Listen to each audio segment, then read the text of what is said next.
군대에 있을 때 제가 1소대의 1분대였습니다. 군대에서 선봉 이제 대대라는 게 있고 선봉 중대, 선봉 소대, 선봉 분대 이렇게 있습니다. 중대, 소대, 분대 이렇게 나와 있어요. 근데 거기에 선봉이라는 단어가 붙으면 어떤 뜻이냐면 제일 앞에 있다. 그래서 제일 앞에 있는 대대, 제일 앞에 있는 대대 안에서도 제일 앞에 있는 중대, 중대 앞에서도 제일 앞에 있는 소대. 그리고 그 소대 안에는 분대라는 게 있어요. 분대가 한 10명쯤 되는데 그러면 4개 분대가 있으면 한 소대는 40명쯤 됩니다. 근데 그 제일 앞에 있는 선봉이라는 단어가 붙으면 이제 앞장서서 간다는 얘기인데 부대가 이제 출발을 했을 때 제일 앞에 있는 선봉 이제 분대가 앞장서서 가다 보면 제일 앞에 가다 보면 제가 제일 앞에 섰어요. 그래서 1소대 1분대였기 때문에 제일 앞에 가는 선봉 소대의 선봉 분대였고 거기에 분대장이었습니다. 그러니까 제가 제일 앞에서 선두를 이제 서서 이제 앞장서서 가야 되는데 가다가 보면 예를 들면 밤에 보통 이제 행군이나 또 부대 이동은 낮에 하지 않아요. 왜냐하면 낮에 하면 다 관찰이 되잖아. 그리고 일반 도로로 가면 다 눈에 쉽게 띄기 때문에 도로로 잘 가지 않습니다. 낮에 도로로 가는 게 아니라 밤에 어디로 갈까요? 산을 타고 갑니다. 산을 넘어서 가요. 그래서 이번에는 예를 들면 오늘 밤에는 이쪽 길로 해서 간다 이렇게 얘기할 때 산을 보통 넘어갑니다. 그러면 선봉 소대에 선봉 분대에 있는 제가 앞장서서 산을 타고 앞으로 진행을 해야 되는데 산에 길이 없는 경우가 많아요. 그래서 선봉 분대의 분대장들과 분대원들은 손에 뭘 들고 있을까요? 총도 들고 있지만 대검 총 앞에 이렇게 꽂는 이제 검이 있어요. 그 검을 가지고 나중에 총알이 떨어지면 그 검을 들고 나가서 이제 적군과 싸워야 되니까 칼을 들고. 근데 그 칼도 쓰지만 실제로 이제 그 칼보다 더 잘 쓸 수 있는 낫을 들고 다닙니다. 낫이 뭐냐면 이렇게 풀을 벨 수 있는 거예요. 그래서 앞에 있는 나무나 도끼나 낫을 들고 앞에 있는 소대가 진행하면서 우거진 그 숲들을 다 잘라내고 뭘 만들까요? 길을 내는 거야. 우리가 앞에서 자르고 가지를 치고 풀을 자르고 나무를 잘라내고 길을 내면 우리가 그걸 밟아서 앞장서서 가면 그 뒤에 있는 2분대, 3분대 이런 소대, 이중대 뭐 그렇게 뒤에서 따라오는 군인들이 이제 줄줄이 갈 때에 쉽게 갈 수 있게 되는 거죠. 그래서 앞장서는 선봉 소대와 분대는 너무 중요한 역할을 맡아 있는 겁니다. 앞에 길을 내야 되고 길을 내면 뒤에서는 쉽게 갈 수 있게 되는 것이죠. 세례 요한이 바로 이런 선봉의 역할을 했습니다. 예수님께서 메시아가 오실 수 있는 그 길을 준비한 자입니다. 곧게 만든 자입니다. 평탄케 만든 자라고 나옵니다. 예수님이 오실 길을 준비한 자, 그게 누굽니까? 세례 요한이죠. 너무 잘 알고 있죠. 세례 요한이 누구냐 얘기하면 딱 한마디로 얘기합니다. 예수님이 오실 길을 예비하고 준비한 자, 곧게 한 자. 너무너무 잘 알아요. 그런데 예수님이 오실 길을 예비한다라는 말은 도대체 무엇을 말하는 것일까? 무엇을 의미하는 것일까? 예수님이 오실 길을 준비한다라, 이걸 다른 말로 쉽게 얘기하면 예수님께서 오실 길을 준비하기 위해서 세례 요한이 무엇을 하였는가? 세례 요한이 예수님의 오실 길을 예비한 자로 유명한데 세례 요한이 예수님의 오실 길을 예비하기 위해서 무엇을 했는가? 낫을 들고 진짜 길을 만드는 건 아닐 거 아니야. 우거진 숲을 막 잘라가지고 예수님 이쪽으로 오셔야 됩니다라고 길을 진짜 그 길을 만든 건 아닐 거 아닙니까? 그렇죠? 그러면 세례 요한이 예수님의 오실 길을 메시아의 오실 길을 예비하고 곧게 하고 준비했다라는 말은 도대체 무엇을 의미하는 것이고 무엇을 한 것일까? 오늘 말씀 내용이 바로 그 내용입니다. 내용이 좀 길어가지고 오늘 한 주에 다 못하고 다음 주까지 2가지의 내용을 나누어서 할 건데 오늘 첫 번째 이 세례 요한이 크게 한 것이 두 가지가 있는데 그 중에 첫 번째의 한 가지를 이제 하려고 합니다. 한번 따라할까요? 하나님의 말씀을 전파했습니다. 세례 요한이 예수님의 오실 길을 준비하기 위해서 한 일이 뭐냐? 준비하는 길을 낸 게 뭐냐? 따라합니다. 하나님의 말씀을 전파했다. 그렇죠. 이 요한이 말씀을 전파했다는 것은 저처럼 또 그 당시에 율법사나 서기관이나 이런 랍비들처럼 성경을 연구하고 율법을 연구해가지고 연구한 것을 사람들에게 얘기해주고 가르치는 의미에서 말씀을 전파한다라는 그런 의미가 아니에요. 세례 요한의 말씀 전파는 어떻게 전파하는 거예요? 하나님으로부터 받은 말씀을 백성들에게 전하는 것입니다. 전파하는 것입니다. 누가복음 3장 2절을 같이 한번 읽어보겠습니다. 시작. 안나스와 가야바가 대제사장으로 있을 때 하나님의 말씀이 빈들에서 사가랴의 아들 요한에게 임한지라. 하나님의 말씀이 빈들에서 누구에게 임했다고요? 사가랴의 아들 요한에게 임했다. 하나님의 말씀이 임하는 것은 400년 동안 없었어요. 말라기 선지자 이후로 400년 동안, 여러분 알죠? 400년 말라기 마태복음까지 그 기간 동안에 하나님의 말씀이 없었다는 말은 누가 없었다는 얘기예요? 선지자가 없었다는 얘기예요. 선지자에게 보통 구약 성경을 보면 선지자 이사야에게 하나님이 이사야를 부르고 하나님이 예레미야를 부르고 에스겔을 불러가지고 부를 때 뭐라고요? 하나님이 그를 부르시고 엘리야에게 이사야에게 예레미야에게 하나님의 말씀이 임했다 라고 이렇게 얘기합니다. 그것처럼 선지자를 부르고 하나님 부른 이후에 하나님 말씀이 임하는 것, 오늘 400년 동안 멈춰 있었던 하나님의 말씀, 침묵했던 하나님의 말씀이 하나님이 세례 요한에게 광야에서 빈들에서 임했다라는 겁니다. 선지자로서의 그 역할을 하게끔 만들었다는 거죠.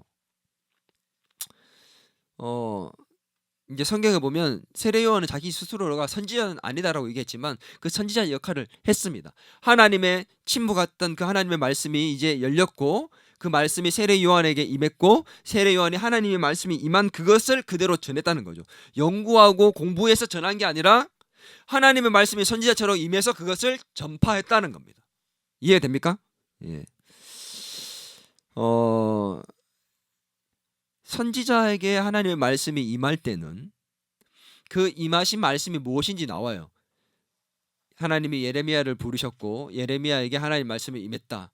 예레미야야, 너는 가서 이스라엘 백성들에게 이런 메시지를 전해라.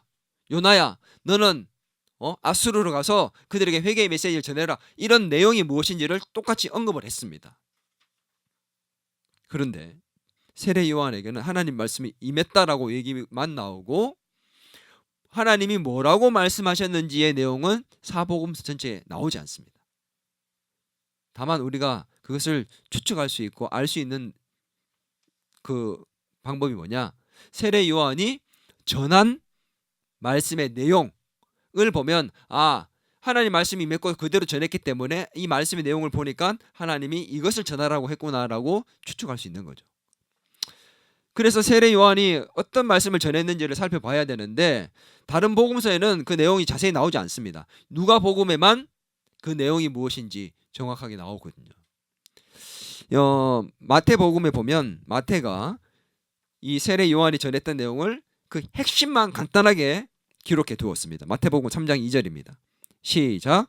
회개하라 천국이 가까이 왔느니라 하였으니. 세례 요한이 전한 메시지를 핵심을 뭐라고 얘기했다고요? 회개하라. 회개하라 천국이 가까웠다. 이게 핵심이었다는 겁니다. 핵심이 뭐라는 겁니까? 회개의 메시지가 핵심이라는 겁니다. 하나님께서 세례 요한에게 전하라고 하신 그 메시지가 뭐냐? 회개의 메시지라는 겁니다.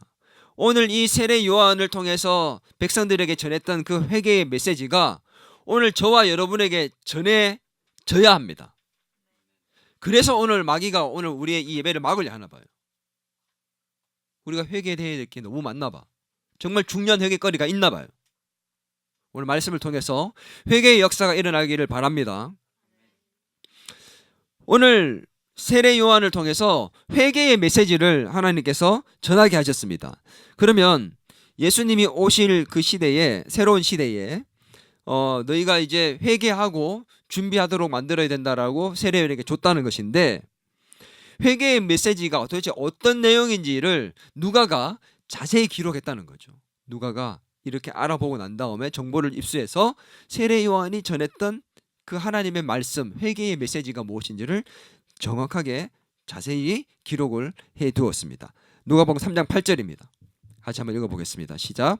그러므로 회개에 합당한 열매를 맺고 속으로 아브라함이 우리 조상이라 말하지 말라. 내가 너희에게 이르노니 하나님이 능히 이 돌들로도 아브라함의 자손이 되게 하시리라. 다른 사람들은 회개하라, 천국에 가까웠다, 이것만 딱 기록했다면, 이제 누가는 회개에 합당한 열매를 맺으라고 얘기했던 세례 요한의 메시지를 이제 풀어서 설명을 해줬다는 거죠. 회개하라만 쓴 게 아니라 회개에 합당한 열매를 맺으라는 회개의 메시지를 전했다는 겁니다. 그 말이죠. 세례 요한이 세례를 주니까 사람들이 세례를 받기 위해서 나갔습니다. 그때에 세례 요한이 세례 받으러 오는 사람들에게, 너희가 이 독사의 자식들아, 너희가 이 마지막 때가 되니까 급하게 나와서 이렇게 세례를 받으려고 그러느냐? 회개하고 거기에 합당한 열매를 맺고 와라, 이렇게 얘기를 해요.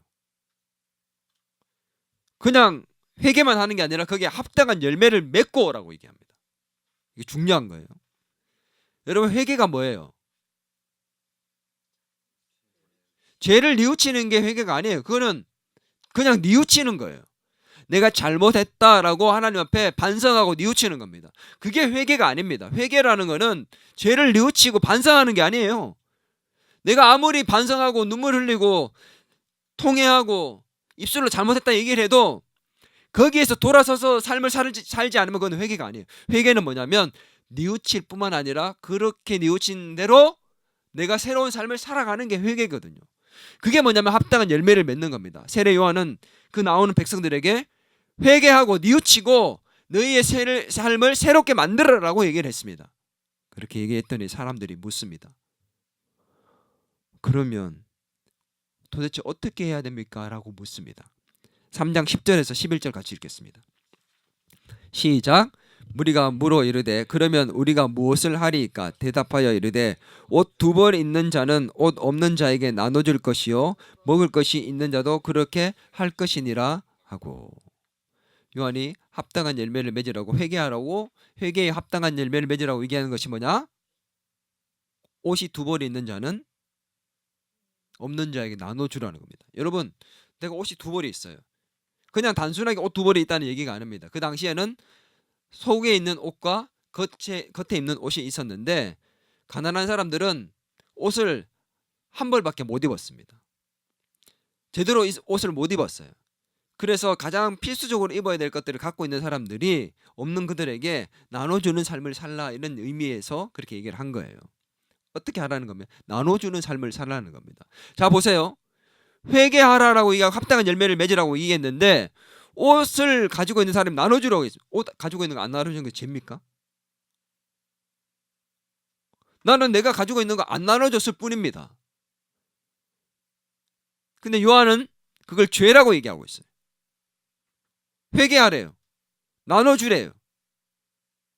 나눠주는 삶을 살라고 얘기하고 있거든. 여러분, 이게 죄예요? 죄 아니에요. 죄라고 얘기했잖아, 내가 방금. 세례요한이 죄라고 얘기했다니까. 우리의 생각에는 내가 이거 내 건데 뭐 이거 안 나눠준다고 죄일까? 라고 생각하는 것조차도 죄라고 얘기를 했다는 겁니다. 왜 죄입니까? 내 이웃이 배고플 때 먹을 것을 주지 않고, 내 이웃이 헐벗고 있는데 입을 것을 주지 않았다. 이웃을 사랑하라는 그 하나님의 메시지에 순종하지 않은 겁니다. 내 이웃을 보고 가난한 자들, 소외된 자들을 돌보지 않은 것도 죄라고 얘기하는 겁니다. 우리가 선교지에 있는 분들이 힘들게 선교하고 있는 걸 알면서도 선교하지 않는다는 거, 가난하고 힘든 사람들에게 우리가 손을 내밀지 않는다는 것, 어려움에 처한 사람들을 도와주지 않는 것 보면서도 나도 급하니까 나도 두 벌밖에 없어. 나 이거 없으면 나도 추워. 그래서 나보다 더 힘든 사람들에게 손을 내밀지 않는 것. 그것도 죄인이 그것을 회개하고 같이 나누며 살라라는 것이죠. 오늘 세례 요한이 그것을 얘기했다는 겁니다. 이해가 됩니까? 무리에게 그 얘기를 했을 때 두 번째 무리가 찾아오죠. 세례 요한이 뭐라고 하겠어요? 네가 돈이 많건 적건 상관없이, 많이 가졌건 적게 가졌건 상관없이 나누며 사는 삶을 사는 것, 그것이 회개하는 자의 모습이고 진정한 회개이며 합당한 열매를 맺는 것이다 라고 얘기를 하니까 그 얘기를 듣는, 나눠주는 삶에 대해서 인색했던 사람 중에 대표자가 누굽니까? 세리들이 찾아옵니다. 세리들은 나눠주는 게 아니라 오히려 빼앗았잖아요. 그죠? 그래서 이 세리들이 묻습니다. 세리들이 뭐라고 있느냐?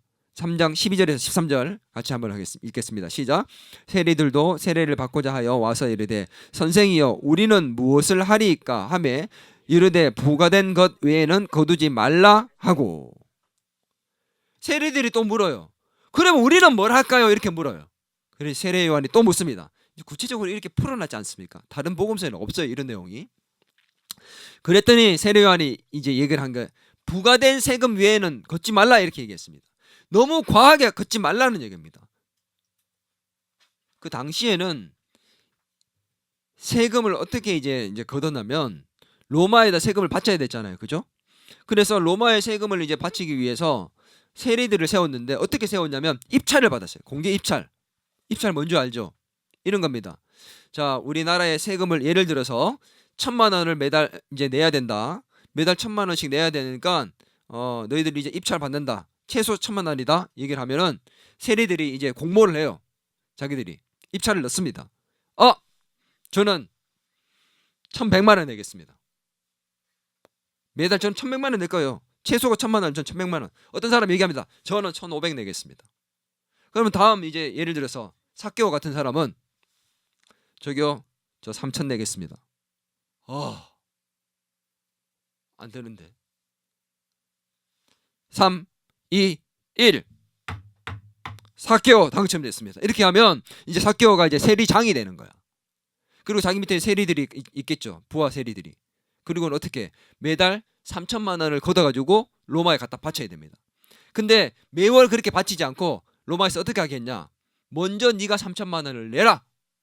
그러면 삭개오가 3,000만 원을 먼저 내야 되는 거야. 내고 냈으니까 끝났잖아, 로마하고는. 그 다음에는 네가 세금을 걷는데 네 마음대로 걷어라 이렇게 얘기했어요. 그러면 삭개오가 3,000만 원만 걷을까요? 나도 먹고 살아야 될 거 아닙니까?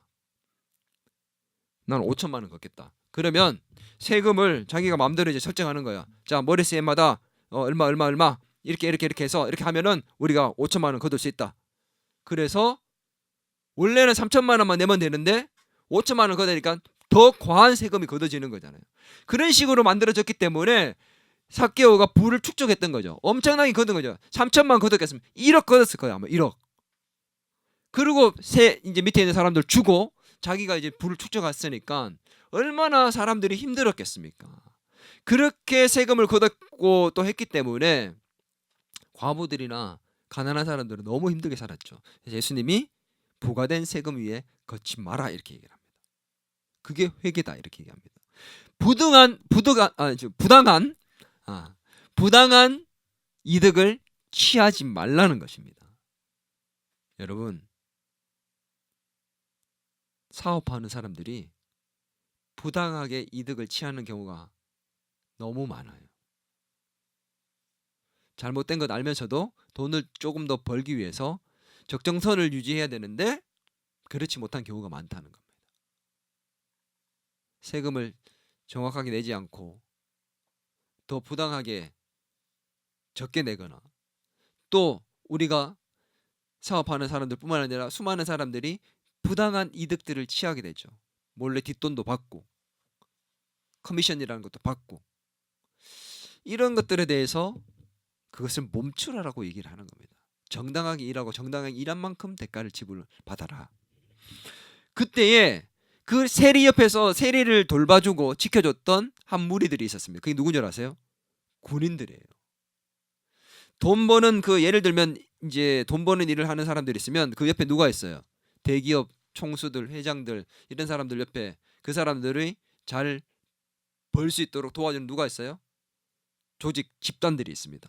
폭력배도 있고 정치인들 돌봐주는 그런 깡패들도 있었고 예전에 그런 사람들이 있는 것처럼 그 당시에도 세리들을 지켜주고 돌봐주고 도와주는 무리들이 있었는데 그게 군인들이 그렇게 했어요. 군인들이 월급이 많지 않다 보니까 그 월급을 충당하기 위해서 세리들을 도와주고 그러면서 군인의 강한 힘을 이용해서 백성들에게 강압을 해서 백성들에게 돈을 빼앗았습니다. 속여서 거짓말로 그렇게 막 속여서 이렇게 얘기를 하기도 하고 해서 오늘 성경에 보니까 한번 볼까요? 군인들이 어떻게 했는지 14절입니다. 시작.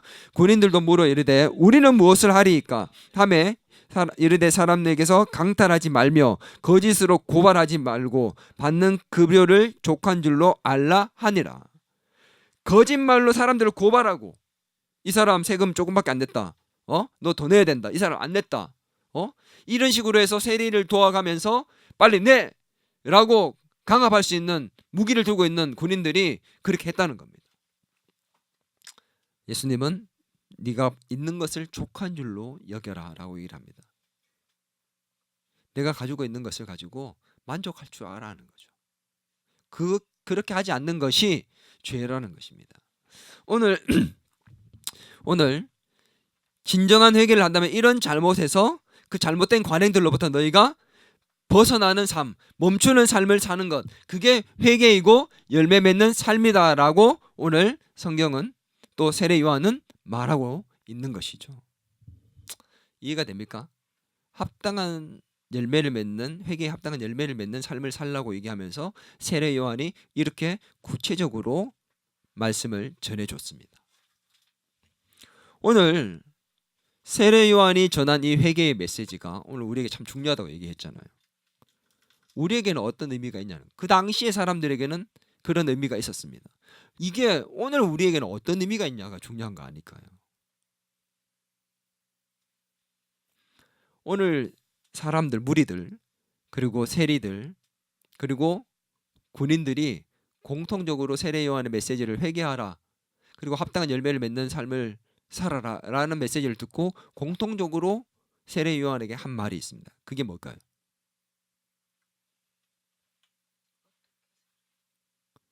우리는 무엇을 해야 합니까? 우리가 무엇을 해야 합니까? 그러면 우리는 어떻게 해야 합니까? 어떻게 하리까? 이 질문을 똑같이 했습니다. 단순하게 회개하라는 것이 괴로워하는 게 아니라고 했잖아요. 내가 잘못했습니다. 다시는 그러지 않겠습니다. 그리고 또 똑같은 짓을 하죠. 우리는 잘못했습니다. 죄송합니다. 그리고 똑같이 야, 너 지난번에도 그렇게 얘기했잖아. 너 이제 그 말은 안 믿어. 엄마 아빠들과 자녀들 사이에서 늘 일어나는 얘기 중에 하나죠. 회개라는 것은 뉘우치고 잘못했습니다로 끝나는 게 아니라 정말 거기서 돌이켜 사는 거예요. 근데 그렇게 살라고 하니까 묻습니다. 우리는 어떻게 해야 합니까? 라고 물었습니다. 오늘 이 질문이 저와 여러분의 질문이어야 합니다. 우리 하나님께 물어야 돼요. 하나님 잘못했어요. 하나님 제가 어떻게 해야 할까요? 저는 무엇을 해야 합니까? 오늘 우리의 잘못된 삶을 깎아내고 다듬고 무너뜨려서 새로운 길을 내야 한다라고 요한은 얘기를 합니다. 자, 누가복음 3장 5절입니다. 중요한 말씀입니다. 같이 한번 읽어볼까요? 시작. 모든 골짜기가 메워지고 모든 산과 작은 산이 낮아지고 굽은 곳이 곧아지고 험한 길이 평탄하여질 것이요. 아멘. 어떤 사람은 이 말씀을 갖고 위에 것과 매치시키더라고요. 세 부류의 사람과. 골짜기가 메워지고 부족한 부분이 채워지는 거잖아요. 두 벌 있는 자가 없는 자에게 나눠주는 그건 골짜기를 메우는 것이다. 또 굽은 곳이 곧아진다. 부당한 이익을 취하겠던 세리들이 그렇게 하지 않음으로 말미암아 굽은 것이 곧아지고 험한 길이 평탄해진다. 그렇게 정말 강압하고 무섭게 돈을 빼앗아 갔던 것들이 사라지고 평탄한 삶이 된다. 뭐 이렇게 지금 얘기하는 사람도 있더라고요. 어느 정도 이해가 됩니다. 충분히 그럴 수 있습니다. 이것이 무엇을 의미하는 겁니까? 잘못된 길로 가던 것들이 멈춰지고 그 길이 무너뜨리고 그 길을 무너뜨리고 제대로 된 길을 만든다는 거잖아요. 예수님이 오실 수 있는 길, 지금까지는 예수님이 올 수 없는 길이었습니다. 그 길을 무너뜨리고 이제는 예수님이 오실 수 있는 그 길을 만들겠다라는 것이 회개하라는 겁니다. 여러분 잘 들어야 됩니다. 회개라는 것은 따라할까요? 새로운 길을 내는 겁니다. 어떤 새로운 길이요? 예수님이 오실 수 없었던 내 삶의 길에 예수님이 오실 수 있는 새로운 길을 내는 게 바로 회개입니다. 내가 죄를 짓고 굽은 삶을 살고 잘못된 길을 만들어서 그렇게 살고 있으면 내 그 막혀져 있는 잘못된 길로 예수님이 오실 수가 없는 거죠. 세례 요한이 뭐 한 거예요? 그 잘못된 길을 부시고 무너뜨리고 예수님이 올 수 있는 새로운 길을 만들고 있는 작업을 하고 있는 거예요. 회개하라. 그리고 합당한 삶의 열매를 맺어라. 이제 곧 예수님이 오신다. 나무의 뿌리에 도끼가 지금 닿았다고 얘기합니다. 나무를 무너뜨리기 위해서는요, 제일 아랫단 뿌리에 제일 가까운 곳을 쳐야지만 제일 빨리 무너지거든요. 이제 거기에 닿았다는 것은 곧 무너진다는 겁니다. 곧 예수님이 온다는 거죠. 그런 사람이 임박했다고 막 나오는데 나온다고 되는 게 아니야. 뉘우친다고 되는 게 아니야. 뉘우치고 나온 거잖아. 나 잘못했습니다. 나온 거잖아. 근데 얘기합니다. 열매를 맺고 와 라고 얘기합니다. 길을 새로 닦고 와 이렇게 얘기하는 겁니다. 여러분 길을 내고 있습니까? 새로운 길을 냈냐고요. 여전히 엉망진창인 길 아닙니까? 예수님이 올 수 없는 길을 그냥 놔두고 예수님 오세요라고 얘기하고 있지 않습니까? 내가 가고 싶어. 가고 싶은데 길이 막혔다. 길을 뚫어줘야 내가 가지라고 얘기하고 있다는 겁니다.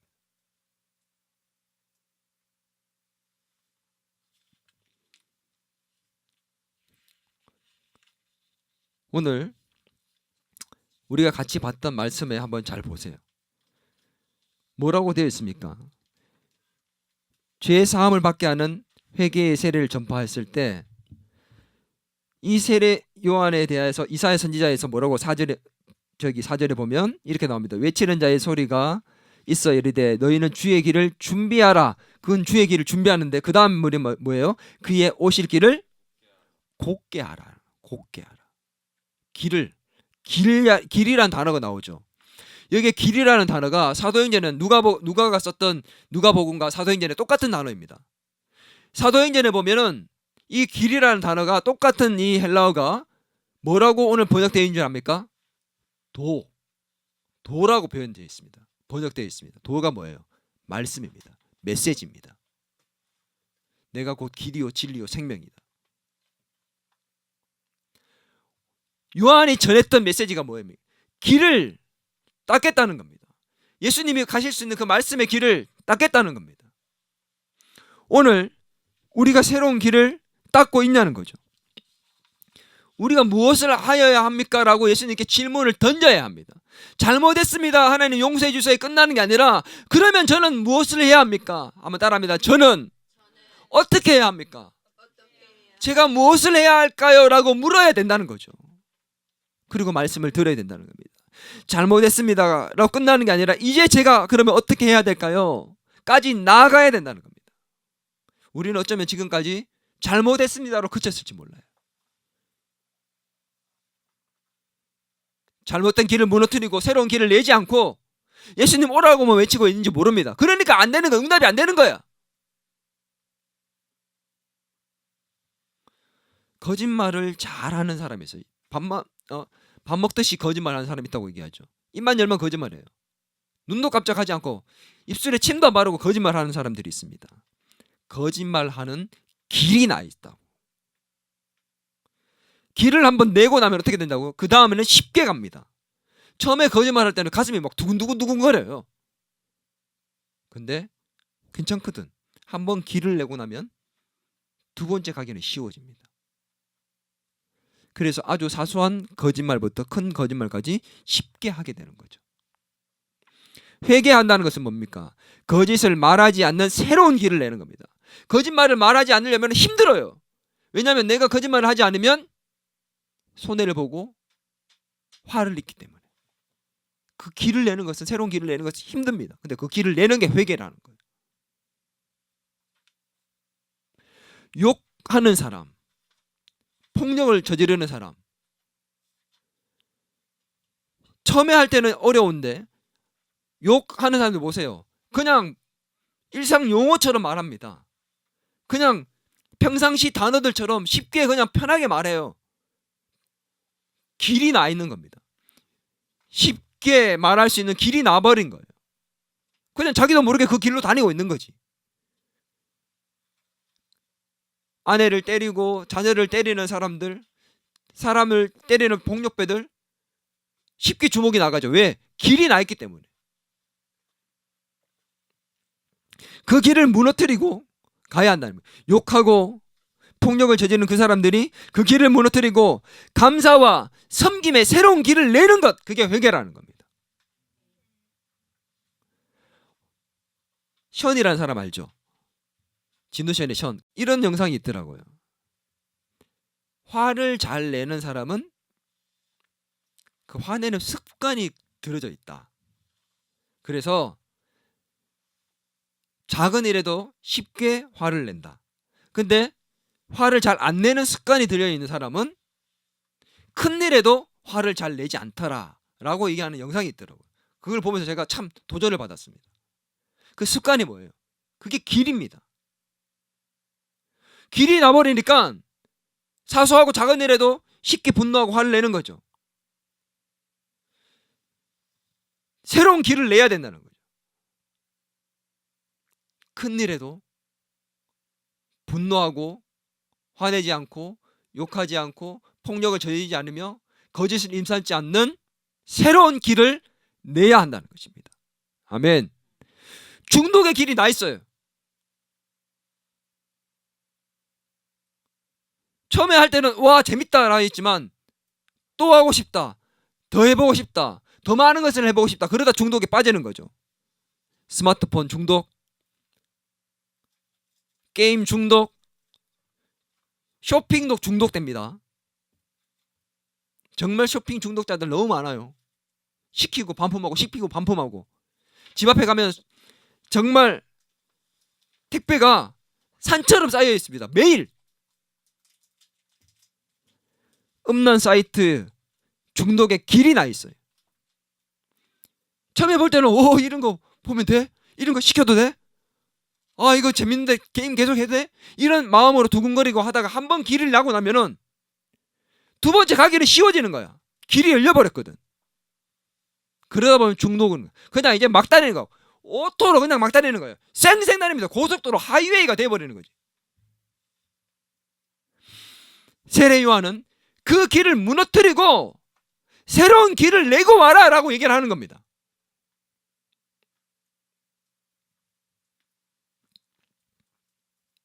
그래야 주님이 오실 수 있다는 거예요. 그 길을 내는 일을 하는 것이 세례 요한이 회개의 메시지를 전한 것입니다. 하나님께서 그렇게 예수님이 오실 길을 준비시켰습니다. 여러분, 저와 여러분은 새로운 길을 내는 삶을 살고 있을까요? 회개에 합당한 열매를 맺는 새로운 길을 내는 그런 삶을 살 수 있는 저와 여러분의 삶이 되기를 바랍니다. 그래야 주님이 우리의 삶에 오실 수 있어요. 막히지 않습니다. 우리의 기도의 응답이 왜 늦어지는 걸까요? 왜 응답이 안 되는 걸까요? 우리의 삶의 길이 왜 열리지 않는 걸까요? 평탄해지지 않는 걸까요? 내가 낸 길들이 평탄하지 않은 거예요. 주님이 도저히 오실 수 없는, 내 삶에 들어올 수 없는, 개입할 수 없는 길들을 만들어 놓고는 주님 오세요, 주님 오세요, 도와주세요 라고 얘기하는데 어떻게 오시겠냐는 거예요. 어떻게?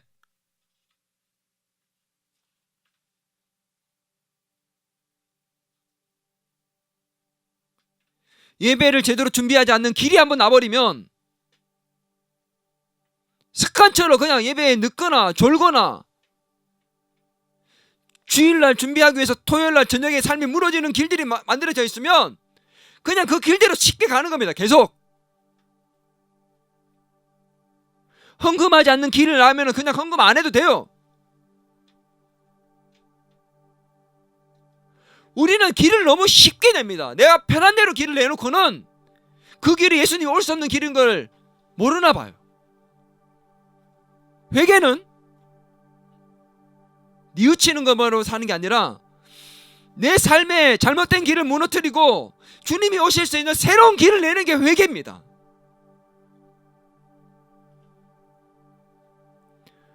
오늘 세례 요한이 그 길을 내며 주님이 오실 길을 준비했다는 거예요. 뿐만 아니라 세례 요한은 이 사역이 자신만의 사역으로 끝나지 않았어요. 이 회개의 메시지를 전하는 이 사역이 누구로 이어졌죠? 진정한 회개를 선포하는 예수 그리스도로 이어집니다. 오늘 세례 요한의 메시지가 바로 세례 요한이 회개의 메시지를 시작했지만 그것은 예수님께로 이어집니다. 전하셨어요. 마태복음 4장 17절입니다. 시작. 이때부터 예수께서 비로소 전파하여 이르시되 회개하라 천국이 가까이 왔느니라 하시더라. 예수님이 회개의 메시지를 전하셨잖아요. 근데 거기에 끝났습니까? 제자들이 이어갑니다. 회개의 메시지를 이어갔습니다. 사도행전 2장 38절입니다. 시작. 베드로가 이르되 너희가 회개하여 각각 예수 그리스도의 이름으로 세례를 받고 죄 사함을 받으라. 그리하면 성령의 선물을 받으리니. 이 회개의 메시지를 전하니까 회개하고 이 사람들이 예수 그리스도를 믿고 돌아온 자가 남자만 3,000명이었습니다. 그 자리에서 베드로가 회개의 메시지를 전했습니다. 베드로로 끝난 게 아니에요.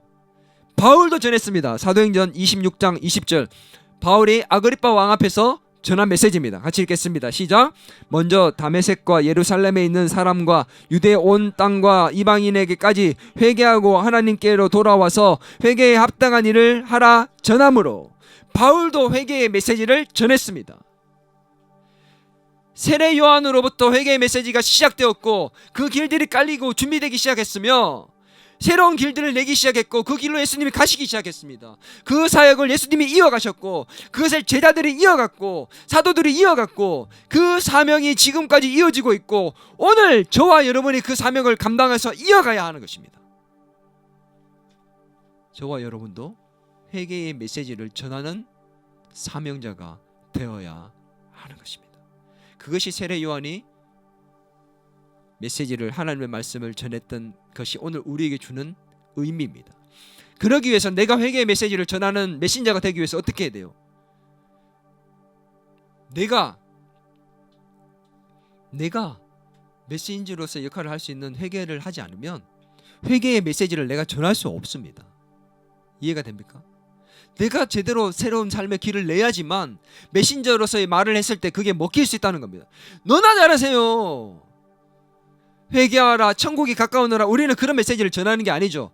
이제는 어떤 메시지를 전해야 합니까? 나와 당신은 죄인입니다.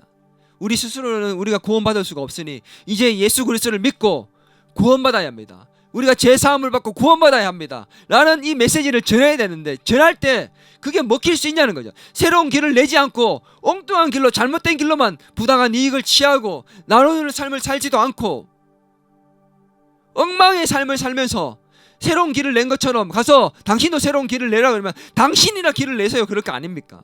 메신저의 역할을 하려면 내가 먼저 그렇게 새로운 길을 내는 삶을 살아야 된다는 거죠. 오늘 저와 여러분은 세례 요한이 시작한 그 메신저의 역할, 메시지를 전하는 그 삶, 회개의 삶을 전파하는 삶을 살아가는 참된 메신저가 되어야 됩니다. 아멘. 여러분, 새로운 삶의 길을 내는 그 사명을 감당하는 자의 삶을 살지 않겠습니까?